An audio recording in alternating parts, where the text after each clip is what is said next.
ഹൂത്തീസിന്റെ ടാർഗറ്റ്സിൽ ഇന്നലെ ഇസ്രായേലിന്റെ വിമാനങ്ങൾ ഒരു വലിയ സ്ട്രൈക്ക് നടത്തി. അവിടെയുള്ള പോർട്സ് എല്ലാം കത്തി നശിക്കുന്നുവെന്നുള്ള ഒരു വാർത്ത അവസാന ഭാഗത്തിൽ നമ്മൾ കണ്ടതാണ്. അതിനുശേഷം എന്താണ് സംഭവിക്കുന്നത്? കാരണം ഇസ്രായേലിന്റെ ട്രൂപ്സ് ഏകദേശം ഒരു 3 മുതൽ 4 റിസർവ് ബറ്റാലിയൻ വരെയും ഇസ്രായേൽ ലെബനൻ അതിർത്തിയിൽ നിൽക്കുകയാണ്. ഇതുവരെ മാത്രമാണ് നമുക്കറിയാവുന്ന വാർത്തയായിരിക്കുക. എന്നാൽ വീണ്ടും ഒരു അപ്ഡേറ്റ് വന്നു. നേരത്തെ ഇസ്രായേലിന്റെ ചില സ്പെഷ്യൽ ഫോഴ്സസ് ലെബനൻ അതിർത്തിയിൽ, അതായത് ലെബനനുള്ളിലേക്ക് തന്നെ കടന്നിട്ടുണ്ട്. എവിടെയാണോ ഈ കീ ഹിസ്ബുള്ളയുടെ ടണൽസ് ഉള്ളത് അവയോരോന്നും ഇവരുടെ നിരീക്ഷണത്തിൽ വെച്ചിട്ടുണ്ട് എന്നുള്ള ഒരു പ്രധാനപ്പെട്ട വിവരം പുറത്തുവന്നു. ഇതുകൂടാതെ ഹിസ്ബുള്ള ഇസ്രായേലിന്റെ ഗ്യാസ് പ്രൊഡക്ഷൻ സൗകര്യത്തെയും ആക്രമിക്കാനുള്ള ഒരു ശ്രമം നടത്തിയിട്ടുണ്ട്. ഇങ്ങനെ ഒരുപാട് പ്രധാനപ്പെട്ട വാർത്തകൾ ഈ ഒരു വീഡിയോയിലൂടെ വ്യക്തമായി നമുക്കറിയാം.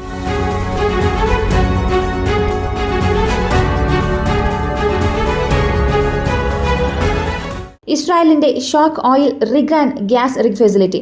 ഇസ്രായേലിനെ സംബന്ധിച്ചിടത്തോളം ഓഫ് ഷോറിൽ കടലിനുള്ളിൽ 3 മുതൽ 5 സ്ഥലങ്ങളിൽ, പ്രധാനമായും 3 വലിയ ഗ്യാസ് റിഗ്, 2 ഓയിൽ റിഗ്, ഇങ്ങനെ 5 സ്ഥലങ്ങളിൽ ഇവരുടെ പ്രധാനപ്പെട്ട പ്രൊഡക്ഷൻ ഉണ്ട്.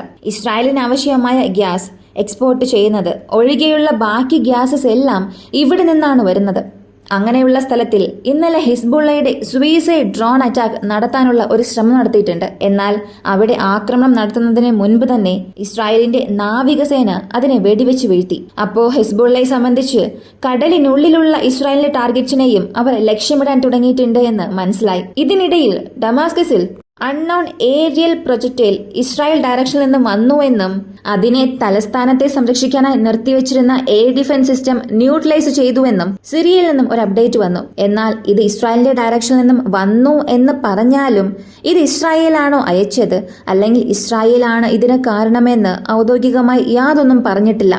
അൺനോൺ ഏരിയൽ പ്രൊജക്ടൈൽ അകത്തേക്ക് വന്നിട്ടുണ്ട്, ഈ ഒരു ഡയറക്ഷനിൽ നിന്നും വന്നു, അതിനെ ഡിഫെൻഡ് ചെയ്തു എന്ന് മാത്രമാണ് അവർ പറഞ്ഞത്. ഹിസ്ബുള്ളയുടെ ഡെപ്യൂട്ടി ലീഡർ ഷെയ്ഖ് ഖ്വേഖ് നസീം ഇദ്ദേഹം ഒരു പ്രസ് മീറ്റ് നടത്തി. പ്രസ് മീറ്റ് എന്ന് പറയുന്നതിനേക്കാൾ ടെലിവിഷനിൽ ഒരു അഭിമുഖം കൊടുത്തു. അൽ ജസീറ അത് ലൈവ് ടെലികാസ്റ്റ് ചെയ്തു. അതിൽ ഹിസ്ബുള്ളയുടെ ഭാവി, അല്ലെങ്കിൽ ഇസ്രായേലും ഹിസ്ബുള്ളയും തമ്മിൽ നടക്കുന്ന പ്രശ്നങ്ങളെക്കുറിച്ചുള്ള ഒരുപാട് ചോദ്യങ്ങൾ ചോദിച്ചു. അതിന് ഉത്തരവും നൽകി. പ്രധാനമായും ഹിസ്ബുള്ള ഇപ്പോൾ തയ്യാറാണ്. എത്ര തന്നെ ഇസ്രായേൽ അവരുടെ കമാൻഡോസിനെ എല്ലാം മുഴുവനായും നശിപ്പിച്ചാലും, അവരുടെ chain of command break down ചെയ്താലും അത് ഹിസ്ബുള്ളയുടെ ഓപ്പറേഷണൽ ഫംഗ്ഷനാലിറ്റിയെ ഒരിക്കലും കുറയ്ക്കില്ല. അപ്പോൾ വരാൻ പോകുന്ന ദിവസങ്ങളിൽ ഒരുപക്ഷെ ഇസ്രായേൽ ഹിസ്ബുള്ളയുടെ പൊസിഷൻസിൽ അകത്തേക്ക് കയറി ലബനനിൽ നുഴഞ്ഞു കയറി ഒരാക്രമണം നടത്തണം എന്ന് ശ്രമിച്ചാൽ, അല്ലെങ്കിൽ അതിനുള്ള തീരുമാനങ്ങൾ എടുത്താൽ, ഇസ്രായേലിലെ സൈന്യത്തിന് വരാൻ പോകുന്ന കാലത്ത് ഒരു വലിയ സർപ്രൈസ് കാത്തിരിക്കുകയാണ് എന്ന കാര്യം പറഞ്ഞു. ഇങ്ങനെ ഒരുപാട് കാര്യങ്ങൾ അദ്ദേഹം പറഞ്ഞിട്ടുണ്ട്. ഹിസ്ബുള്ളയുടെ കമാൻഡോസ് എല്ലാവരും മരിച്ചാലും എല്ലാവരെയും ഞങ്ങൾ റീപ്ലേസ് ചെയ്യാൻ തുടങ്ങിയിട്ടുണ്ട്. എത്ര കമാൻഡോസ് പോയാലും ഞങ്ങൾക്കതിൽ യാതൊരു പ്രശ്നവുമില്ല. ഞങ്ങളുടെ നെറ്റ്വർക്കിന് ആരെ കൊണ്ടും നശിപ്പിക്കാൻ കഴിയില്ല എന്ന് അദ്ദേഹത്തിന്റെ പ്രസ്താവനയിൽ കൂട്ടിച്ചേർത്തു. ഇദ്ദേഹം ഇങ്ങനെ പറയുമ്പോൾ ഇസ്രായേൽ ലബനൻ അതിർത്തിയിൽ ഇതുമായി സംബന്ധിക്കുന്ന കാര്യങ്ങളാണോ നടക്കുന്നത് എന്ന് നോക്കിയാൽ, ലബനനിൽ ഹിസ്ബുള്ളയുടെ നിയന്ത്രണത്തിലായിരുന്ന പ്രദേശങ്ങളിലെല്ലാം ഇപ്പോൾ ഒരു സമാധാനം നിലനിൽക്കുന്നുണ്ട്. സമാധാനം എന്ന് പറഞ്ഞാൽ കൂടുതലായും എവിടെയും റോക്കറ്റ് ലോഞ്ചേഴ്സ് ഇല്ല, എവിടെയും ഡ്രോൺ ലോഞ്ചേഴ്സ് ഒന്നും തന്നെ ഇല്ലാതെ കഴിഞ്ഞ 2 ദിവസമായി എവിടെയെല്ലാമാണോ ഒരു ഹോട്ട് പോയിന്റ്സ് ഉണ്ടായിരുന്നത് അവിടെയെല്ലാം ഒരു സമാധാനം വന്നു തുടങ്ങിയിട്ടുണ്ട്. മറ്റൊരു ഭാഗത്ത് ഇസ്രായേലിന്റെ പൊസിഷൻസ് നോക്കിയാൽ, ഇസ്രായേലിന്റെ വാർ ക്യാബിനറ്റും ഇസ്രായേലിന്റെ ഡിഫൻസ് മിനിസ്റ്ററും ഇന്നലെ ഒരു അനൗൺസ്മെന്റ് കൊടുത്തു. ഇസ്രായേലിന്റെ ഡിഫൻസ് മിനിസ്റ്റർ അതിർത്തിയിൽ ചെന്ന് അവിടെയുള്ള സൈനികരുമായി ഒരുപാട് കാര്യങ്ങൾ സംസാരിച്ചു. ഇതിനുശേഷം അദ്ദേഹം പറഞ്ഞത്, ഇസ്രായേലിനെ സംരക്ഷിക്കാൻ നിങ്ങൾ ഒരുപാട് ത്യാഗം ചെയ്യേണ്ട ഒരു സാഹചര്യം വരും. ഇതുവരെയും ഇസ്രായേലിനെ സംരക്ഷിക്കുന്നതിൽ നിങ്ങളുടെ പ്രവർത്തനങ്ങൾ വളരെ കൂടുതലായിരുന്നു. എന്നാൽ ഇപ്പോൾ നമ്മുടെ രാജ്യത്തിന് വലിയൊരു ഭീഷണി ഹിസ്ബുള്ള കാരണം വന്നിരിക്കുകയാണ്. നിങ്ങളെ കൊണ്ട് ഇവയെല്ലാം ചെയ്യാൻ കഴിയുമെന്ന് ഞങ്ങൾ വിശ്വസിക്കുന്നുണ്ട്. തീർച്ചയായും നിങ്ങളത് ചെയ്യും. വരാൻ പോകുന്ന ദിവസങ്ങളിൽ നിങ്ങളുടെ മുഴുവൻ കഴിവും പുറത്തെടുക്കേണ്ട കാലമാണ്. അതിനായി തയ്യാറായിരിക്കുക എന്ന് ഒരു കാര്യം പറഞ്ഞു. ഇപ്പോൾ ഇവരെല്ലാം ഇങ്ങനെ സംസാരിക്കുമ്പോൾ മറ്റൊരു വിവരം പുറത്തു വന്നു. ഞാൻ തുടക്കത്തിൽ പറഞ്ഞതുപോലെ ഇസ്രായേലിലെ സ്പെഷ്യൽ ഫോഴ്സസ് അകത്തേക്ക് പോയിട്ടുണ്ട്. ഇതുമായി ബന്ധപ്പെട്ട ചില ഇമേജസ് ഓൺലൈനിൽ ലീക്ക് ആകുന്നുണ്ട്. ചില വാർ ബ്ലോഗേഴ്സും ടെലഗ്രാം ചാനലുകളിലും, pro Israel, pro Palestine, pro Lebanon സോഴ്സസിലുള്ള ചില ടെലഗ്രാം ചാനൽസിലും 2-3 ടണൽ ഇമേജസ് പുറത്തു വന്നു. അകത്ത് ഇസ്രായേലിന്റെ ഫോഴ്സസ് ഉള്ളതുപോലുള്ള ചിത്രങ്ങൾ. ഇത് എന്താണ് എന്ന് തിരയുമ്പോഴാണ് ഒരു വിവരം അറിയുന്നത്. ഇസ്രായേലിന്റെ സ്പെഷ്യൽ ഫോഴ്സസ് ഇസ്രായേലിന്റെ ബോർഡർ ക്രോസ് ചെയ്ത് ഇസ്രായേൽ ലെബനൻ ബോർഡറിൽ 5 സ്ഥലങ്ങളെ ബ്രേക്ക് ചെയ്ത് ഹിസ്ബുള്ളയുടെ ടണൽ നെറ്റ്വർക്കിനെ ആക്സസ് ചെയ്യാൻ തുടങ്ങിയിട്ടുണ്ട്. യഥാർത്ഥത്തിൽ ഈ ബോർഡർ ഏരിയയിൽ ഏകദേശം ഒരു 3 കിലോമീറ്റർ വരെയും ഹിസ്ബുള്ളയുടെ മൂവ്മെന്റ്സ് എവിടെയും തന്നെ ഇല്ല. ഒരു 4-5 മാസത്തിന് മുൻപ് നോക്കിയാൽ ഈ നോർത്തേൺ ഗലീലി പ്രദേശങ്ങളെ ലക്ഷ്യം വെച്ചെല്ലാം മിസൈൽ ലോഞ്ച് ചെയ്തിട്ടുണ്ടായിരുന്നു. ഒരു 3-4 കിലോമീറ്റർ ദൂരെയുള്ള IDFന്റെ ഔട്ട് പോസ്റ്റിൽ ഇവിടെ നിന്നുകൊണ്ട് ആന്റി ടാങ്ക് ഗൈഡഡ് മിസൈൽസ് ഉപയോഗിച്ചോ ചില റോക്കറ്റ് ലോഞ്ചേഴ്സ് വഴി ഡയറക്റ്റ് ആക്രമിക്കും. ഇസ്രായേലിന്റെ റേഡാർ സ്റ്റേഷൻസിനെ ആക്രമിക്കാൻ ശ്രമിക്കും. ഇസ്രായേലിന്റെ സൈനികർ താമസിക്കുന്ന കൂടാരങ്ങളെല്ലാം ഇവിടെ നിന്നുകൊണ്ട് തന്നെ ആന്റി ടാങ്ക് ഗൈഡഡ് മിസൈൽസ് ഉപയോഗിച്ച് ആക്രമിക്കും. ഇത് കാരണം ഒരുപാട് മരണങ്ങളും സംഭവിച്ചിട്ടുണ്ട്.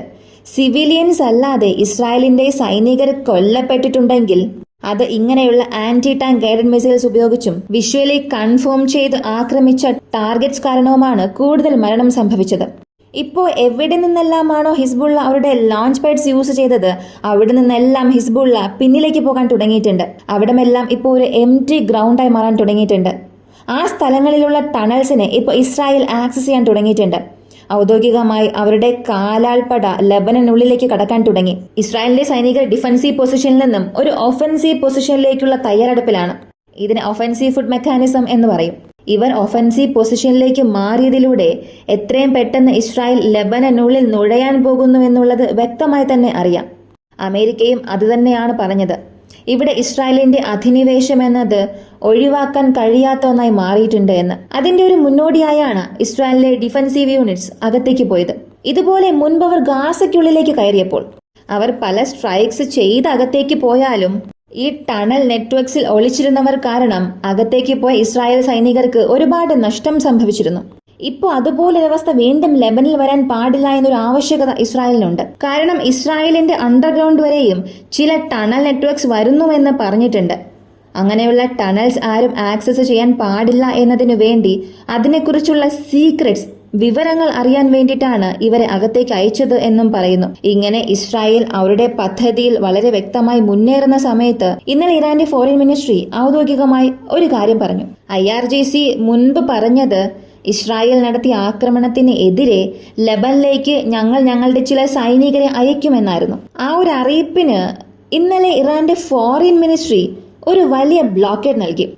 ഞങ്ങളുടെ സൈനികരെയോ അല്ലെങ്കിൽ ഞങ്ങളുടെ സൈനികം സംബന്ധിക്കുന്ന അധികാരികളെയോ ഇപ്പോഴത്തേക്ക് ലെബനിലേക്ക് അയക്കുന്ന പദ്ധതിയിൽ ഇല്ല.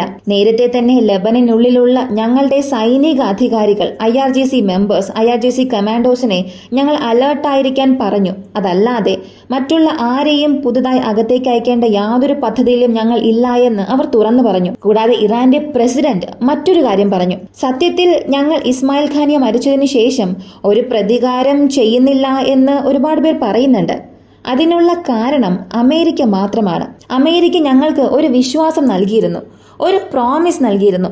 നിങ്ങൾ ഇപ്പോൾ റിട്ടാലിയേഷൻ ചെയ്യാതിരിക്കുകയാണെങ്കിൽ ഗാസയ്ക്കുള്ളിൽ ഒരു പീസ് ടോക്ക് കൊണ്ടുവരാനുള്ള എല്ലാ ശ്രമവും ഞങ്ങൾ എടുക്കാമെന്ന് ഒരു വിശ്വാസം അവർ ഞങ്ങൾക്ക് നൽകിയിരുന്നു. അവരുടെ വാക്ക് കേട്ടാണ് ഞങ്ങൾ ഇവിടെ റിട്ടാലിയേഷൻ ചെയ്യാതിരിക്കുന്നത്. എന്നാൽ അമേരിക്ക ഞങ്ങൾക്ക് നൽകിയ വാക്ക് പാലിച്ചില്ല, പറഞ്ഞ കാര്യങ്ങളൊന്നും ചെയ്തില്ല. അപ്പോൾ ഞങ്ങൾ റിട്ടാലിയേഷൻ ചെയ്യാതിരിക്കാനുള്ള കാരണം അമേരിക്ക എന്നാണ് പറഞ്ഞത്. ഇവിടെ ഇറാന്റെ ഫോറിൻ മിനിസ്റ്റർ ഒരു സ്റ്റേറ്റ്മെന്റ് നൽകി, ഇറാന്റെ പ്രസിഡന്റ് മറ്റൊരു സ്റ്റേറ്റ്മെന്റ് നൽകി, മറുവശത്ത് IRGC വേറൊരു സ്റ്റേറ്റ്മെന്റ് നൽകി. ഇറാന്റെ എക്സിസ്റ്റൻസ് അല്ലെങ്കിൽ ഇറാന്റെ സെക്യൂരിറ്റിക്ക് പ്രശ്നം വരികയാണെങ്കിൽ ഞങ്ങൾ ഒരിക്കലും നോക്കിക്കൊണ്ടിരിക്കില്ല. ഇസ്രായേൽ എങ്ങനെയാണോ ലെബനനെ ആക്രമിക്കുന്നത് അതുപോലെ ഇറാനെ ആക്രമിച്ചാൽ അത് ഇറാന്റെ സെക്യൂരിറ്റിക്ക് ഒരു ഭീഷണിയായി മാറും. ഇസ്രായേൽ ഡയറക്റ്റ് ഞങ്ങളെ ആക്രമിക്കുകയാണെങ്കിൽ ഞങ്ങൾക്കെതിരെയുള്ള അറ്റാക്സിന് ഇസ്രായേൽ പദ്ധതിയിടുന്നു എന്നുള്ള കോർഡിനേറ്റ്സ് ഞങ്ങൾക്ക് ലഭിച്ചാൽ തീർച്ചയായും ഇസ്രായേലിനെതിരെയുള്ള ഞങ്ങളുടെ റിട്ടാലിയേഷൻ ഞങ്ങൾ തുടങ്ങുമെന്ന് ഇന്നലെ ഒരു അറിയിപ്പ് കൊടുത്തു. ഒരു രാജ്യത്തിന്റെ നേതാക്കന്മാരിൽ നിന്നും ഒരു അപ്ഡേറ്റ് വരുന്നു. ഒരു രാജ്യത്തിന്റെ നേതാവിന്റെ സ്റ്റേറ്റ്മെന്റ് ഒന്ന്, ഒരു രാജ്യത്തിന്റെ സൈനിക അധികാരികൾ അല്ലെങ്കിൽ IRGCയിൽ നിന്നും ഒരു സ്റ്റേറ്റ്മെന്റ് വരുന്നു. ഇവ രണ്ടിനും യാതൊരു ബന്ധവുമില്ലാത്തതുപോലെ ഇറാന്റെ ഫോറിൻ മിനിസ്റ്റർ പെട്ടെന്ന് ഞങ്ങളുടെ സൈനികരെ ഞങ്ങൾ അയക്കാൻ തയ്യാറില്ല എന്ന് അവരും ഒരു സ്റ്റേറ്റ്മെന്റ് നൽകി. മൊത്തത്തിൽ ഇവർ 3 പേരും ഒരുമിച്ചിരുന്ന് സംസാരിച്ച് ഒരറിയിപ്പ് പുറത്തുവിട്ടാൽ മാത്രമേ സത്യത്തിൽ ഇറാനുള്ളിൽ എന്ത് സംഭവിക്കുന്നു എന്നുള്ളത് മനസ്സിലാക്കാൻ സാധിക്കൂ. എന്നാൽ അത് വിട്ടിട്ട് പെട്ടെന്ന് IRGC പറഞ്ഞു ഞങ്ങളുടെ മെമ്പേഴ്സിനെ അകത്തേക്ക് അയക്കുമെന്ന്. എന്നാൽ അടുത്ത ദിവസം ഇറാന്റെ ഫോറിൻ മിനിസ്ട്രി പറയുന്നു അങ്ങനെ ഒന്നുമില്ല, ഞങ്ങളിപ്പോ ആരെയും അയക്കാൻ പോകുന്നില്ല എന്ന്. ഇപ്പോ ഇവർക്കുള്ളിൽ തന്നെ വലിയൊരു കുഴപ്പം നടന്നുകൊണ്ടിരിക്കുകയാണ്. ഇവയെല്ലാം അവസാനിപ്പിച്ചാൽ മാത്രമേ അടുത്ത ഇസ്രായേലിൽ ഇവരെ കൊണ്ട് ശ്രദ്ധ കേന്ദ്രീകരിക്കാൻ കഴിയൂ. മറ്റൊരു ഭാഗത്ത് 2 ദിവസത്തിന് മുൻപ് ഒറ്റ ദിവസത്തിൽ ഇസ്രായേൽ ഹിസ്ബുള്ളയെയും ആക്രമിച്ചു, ഹൂദീസിനെയും ആക്രമിച്ചു. ഗാസ സ്ട്രിപ്പിൽ നടത്തിയ ആക്രമണത്തിൽ 28 പേരോളം കൊല്ലപ്പെട്ടതായി ഒരു വിവരം പുറത്തുവന്നു. അപ്പോ അവരുടെ ലക്ഷ്യത്തിൽ അവർ നന്നായി പോയിക്കൊണ്ടിരിക്കുമ്പോൾ ഇവിടെ ഇറാനിൽ ഇവർ മാറി മാറി സ്റ്റേറ്റ്മെന്റ് കൊടുക്കുന്നു. ഇറാനുള്ളിൽ തന്നെ ഇതൊരു വലിയ പ്രശ്നമായി മാറിയിരിക്കുകയാണ്. സൗദി അറേബ്യയുടെ വിദേശകാര്യ മന്ത്രാലയം ഒരു അറിയിപ്പ് കൊടുത്തു. ലബനിലുള്ള ഞങ്ങളുടെ സഹോദരങ്ങൾക്ക് ഞങ്ങൾ എപ്പോഴും പിന്തുണയായിരിക്കും. അവർക്ക് ആവശ്യമായ ഹ്യൂമാനിറ്റേറിയൻ എയ്ഡ്, ദുരിതാശ്വാസ സഹായം എല്ലാം ഞങ്ങൾ നൽകും. അവരുടെ കഷ്ടകാലത്തിൽ ഞങ്ങൾ അവരോടൊപ്പം ഉണ്ടാകുമെന്ന് ഒരു പ്രസ്താവന പുറത്തുവിട്ടു. സത്യത്തിൽ ഇവർ ഈ പറയുന്നതിന്റെ അർത്ഥം മറ്റുള്ളവർ ആക്രമിക്കുന്നു, ഞങ്ങളെ കൊണ്ട് അതൊന്നും കേൾക്കാനോ കാണാനോ കഴിയില്ല, ഞങ്ങൾക്ക് അത് ചോദിക്കേണ്ട ആവശ്യവുമില്ല. ആക്രമിച്ചു എന്നുണ്ടെങ്കിൽ ഈ ആക്രമിച്ചതിന് ശേഷമുള്ള സഹായം ഞങ്ങൾ നൽകും ാണ് അവർ പറഞ്ഞത്. സൗദി അറേബ്യയുടെ സ്റ്റേറ്റ്മെന്റും അതുതന്നെയാണ് സ്ഥിരീകരിച്ചത്. അപ്പോൾ സൗദി അറേബ്യയെ സംബന്ധിച്ച് ഈ ഒരു യുദ്ധത്തിൽ അവരുടെ പൊസിഷൻ എന്താണ് എന്നുള്ളത് ഒരുപാട് സന്ദർഭങ്ങളിൽ അവർ പറഞ്ഞിട്ടുണ്ട്. വീണ്ടും ഒരു തവണ കൂടെ അവർ അത് സ്ഥിരീകരിച്ചു. ഞങ്ങൾ ഹ്യൂമാനിറ്റേറിയൻ എയ്ഡ് നൽകും എന്നതല്ലാതെ മറ്റൊന്നും ഞങ്ങൾ ചെയ്യില്ല, കേൾക്കില്ല എന്നുള്ളത് വ്യക്തമായി പറഞ്ഞിട്ടുണ്ട്. ഇത് ലബനൻ വിഷയത്തിലാണ്. അടുത്തത് ഓസ്ട്രേലിയയിൽ നിന്നും ഒരു അറിയിപ്പ് പുറത്തു വന്നു. ലബനന് സപ്പോർട്ടായി, അല്ലെങ്കിൽ ലബനൻ ഇസ്രായേൽ സംബന്ധിക്കുന്ന പ്രശ്നങ്ങളിൽ ഹിസ്ബുള്ളയ്ക്ക് സപ്പോർട്ടായി ആരെങ്കിലും ഇവിടെ പ്രതിഷേധം നടത്തിയാൽ, അല്ലെങ്കിൽ ഓസ്ട്രേലിയൻസ് അല്ലാത്ത ഫോറിനേഴ്സ് ആരെങ്കിലും ഇവിടെ നിന്നുകൊണ്ട് ഹിസ്ബുള്ളയെ പിന്തുണയ്ക്കുന്ന രീതിയിൽ എന്തെങ്കിലും കാര്യം ചെയ്താൽ നിങ്ങളുടെ വിസ റദ്ദാക്കും. അതിനുശേഷം ഓസ്ട്രേലിയയിൽ നിങ്ങൾ ആയിരിക്കാൻ പാടില്ല, ഉടൻ തന്നെ രാജ്യം ഒഴിയണമെന്നുള്ള ഒരു അറിയിപ്പ് പുറത്തുവിട്ടു. ഇപ്പോൾ അവസാനമായി ഇസ്രായേലിൽ നിന്ന് വന്ന ഒരു അറിയിപ്പ് എന്താണെന്ന് നോക്കിയാൽ സമാധാനം തിരികെ വരാനുള്ള ഒരേ ഒരു നിബന്ധന മാത്രമേ ഉള്ളൂ. എപ്പോഴാണോ ഹിസ്ബുള്ള എന്ന സംഘടന നിരായുധമാക്കുന്നത്, അവരുടെ ആയുധങ്ങളെല്ലാം അവരിൽ നിന്ന് എടുത്തു കളയുന്നത്, അങ്ങനെ ഒരു സംഘടന തന്നെ എന്നാണോ പിരിച്ചുവിടുന്നത്, അപ്പോൾ മാത്രമേ ഒരു സമാധാനം തിരികെ വരികയുള്ളൂ. ഹിസ്ബുള്ള ഉള്ളതുവരെയും ഒരു സമാധാനം വരില്ല എന്ന് ഞങ്ങൾ വിശ്വസിക്കുന്നുണ്ട്. അതിനായിട്ടുള്ള അടുത്തഘട്ട പ്രവൃത്തികൾ ഞങ്ങൾ ചെയ്യാൻ തുടങ്ങിയിട്ടുണ്ട് എന്ന് ഗ്രൗണ്ട് ഇൻവേഷന് വേണ്ടിയിട്ടുള്ള ഒരു വലിയ സൂചന നൽകി. എന്നാൽ ഇസ്രായേൽ ഇപ്പോൾ ഗ്രൗണ്ട് ഇൻവേഷൻ അകത്തേക്ക് തുടങ്ങിയാൽ, ഒരു അധിനിവേശം നടത്തിയാൽ, പ്രോപ്പർ ഇന്റലിജൻസ് ഇല്ലാതെ ഇസ്രായേലിന് തീർച്ചയായും ഒരുപാട് വെല്ലുവിളികൾ ലബനൻ ബോർഡറിൽ കാത്തിരിക്കും. അടുത്തിടെ ഇത്രയേറെ കമാൻഡോസ് മരിച്ചതിനു ശേഷം ഹിസ്ബുള്ളയുടെ പ്രസ്താവനയിലും ചില മാറ്റങ്ങൾ വന്നിട്ടുണ്ട്. ആദ്യമെല്ലാം അവർ പറഞ്ഞുകൊണ്ടിരുന്നത് ഞങ്ങൾ ഇസ്രായേലിനുള്ളിൽ പോയി ആക്രമിക്കും, ഇസ്രായേലിനുള്ളിൽ കടന്ന് ഇസ്രായേൽ സൈനികരെ നിർവീര്യമാക്കും എന്ന് പറഞ്ഞുകൊണ്ടിരുന്നവർ ഇപ്പോൾ പറയുന്നത് ഇസ്രായേൽ അകത്തേക്ക് വരട്ടെ, അങ്ങനെ വരികയാണെങ്കിൽ ഞങ്ങൾ തിരികെ റിട്ടാലിയേഷൻ ചെയ്യും, ഞങ്ങളതിനെ റെസിസ്റ്റ് ചെയ്യും എന്ന രീതിയിൽ പല കാര്യങ്ങൾ പറയാൻ തുടങ്ങി. അപ്പോൾ കഴിഞ്ഞ 4-5 ദിവസത്തിൽ ഇസ്രായേൽ നടത്തിയ ഈ ലബനൻ പ്രശ്നം എന്നത് ഹിസ്ബുള്ളയുടെ തീരുമാനങ്ങളെ തന്നെ അടിമുടി മാറ്റാൻ തുടങ്ങിയിട്ടുണ്ട്. ഇറാന്റെ രാഷ്ട്രീയത്തിലും ഒരുപാട് അഭിപ്രായ വ്യത്യാസങ്ങൾ ഉണ്ടാകാൻ തുടങ്ങിയിട്ടുണ്ട്. ഈ ഒരു വീഡിയോയെക്കുറിച്ചുള്ള നിങ്ങളുടെ അഭിപ്രായം കമന്റിൽ പറയുക. പ്രധാനമായും ഇസ്രായേലിലെ സ്പെഷ്യൽ ഫോഴ്സസ് ഇപ്പോൾ ലബനനുള്ളിലേക്ക് നുഴയാൻ തുടങ്ങിയിട്ടുണ്ട്. ഔദ്യോഗികമായി അടുത്തവരുടെ ആർമി മാത്രമേ കടക്കേണ്ടതുള്ളൂ. ഇത് ഇസ്രായേലിന് ഏത് രീതിയിലുള്ള വിജയം നൽകും, അല്ലെങ്കിൽ ഹിസ്ബുള്ളയ്ക്ക് ഇത് കാരണം എന്തെങ്കിലും നേട്ടമുണ്ടാകുമോ? ഈ ഒരു വീഡിയോയെക്കുറിച്ചുള്ള നിങ്ങളുടെ അഭിപ്രായം കമന്റിൽ പറയുക. വീഡിയോ ഇഷ്ടമായ ലൈക്ക് ചെയ്യുക, ഷെയർ ചെയ്യുക. നമ്മുടെ ചാനൽ ആദ്യമായി കാണുന്നവരാണെങ്കിൽ മറക്കാതെ സബ്സ്ക്രൈബ് ചെയ്ത് സപ്പോർട്ട് ചെയ്യുക. മറ്റൊരു വീഡിയോയുമായി വീണ്ടും കാണാം.